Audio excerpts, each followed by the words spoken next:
اللہ کے نبی صلی اللہ علیہ وسلم نے فرمایا کہ اللہ تعالیٰ 3 لوگوں کی طرف رحمت کی نظر سے نہیں دیکھیں گے قیامت کے دن۔ کتنے لوگوں کی طرف؟ 3 لوگوں کی طرف اللہ رب العزت رحمت کی نظر سے نہیں دیکھیں گے۔ اس میں سے ایک شخص ہے کہ جو اپنے سامان کو جھوٹی قسمیں کھا کر بیچتا ہو۔ جو شخص اپنے سامان کو جھوٹی قسمیں کھا کر بیچتا ہو تو اللہ تعالیٰ قیامت کے دن اس کی طرف رحمت کی نظر سے نہیں دیکھیں گے۔ اور ایک ذہن میں یہ آ رہا ہے، ایک اللہ کے نبی صلی اللہ علیہ وسلم نے فرمایا کہ جس کا پاجامہ ٹخنوں کے نیچے لٹکتا ہو اس کی طرف بھی اللہ رب العزت رحمت کی نظر قیامت کے دن نہیں فرمائے گی، ہے نا۔ ٹخنوں کے نیچے پاجامہ لٹکانا حرام ہے، اس پر سبھی متفق ہیں۔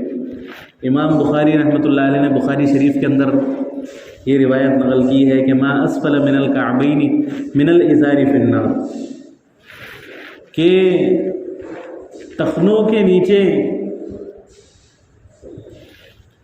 جو بھی شلوار لٹکتی ہے نا، ازار کا جو حصہ ٹخنوں کے نیچے لٹکتا ہے تو وہ اللہ رب العزت اس کو جہنم کی آگ میں جلائے، اللہ رب العزت اس کو جہنم کی آگ میں جلائے۔ اور علماء نے اس گناہ کے متعلق لکھا ہے کہ یہ گناہ ایسا ہے کہ 24 گھنٹے لکھا جاتا ہے نامہ اعمال، ہے نا، کیونکہ آدمی جب ایک مرتبہ پاجامہ ٹخنوں کے نیچے لٹکا لے تو 1 منٹ کے لیے تو نہیں لٹکائیں یا 2 منٹ 5 منٹ کے لیے تو نہیں لٹکائیں گے، دن بھر وہی حالت رہے گی، ہے نا۔ تو دن بھر اس کے گناہ لکھے جاتے رہیں گے۔ اب وہ نماز کی حالت میں ہے تو اس کے گناہ لکھے جا رہے ہیں، کسی بھی حالت میں ہے لیکن اس کے گناہ لکھے جا رہے ہیں۔ تو یہ حرام عمل ہے اور یہ تکبر کی نشانی ہے۔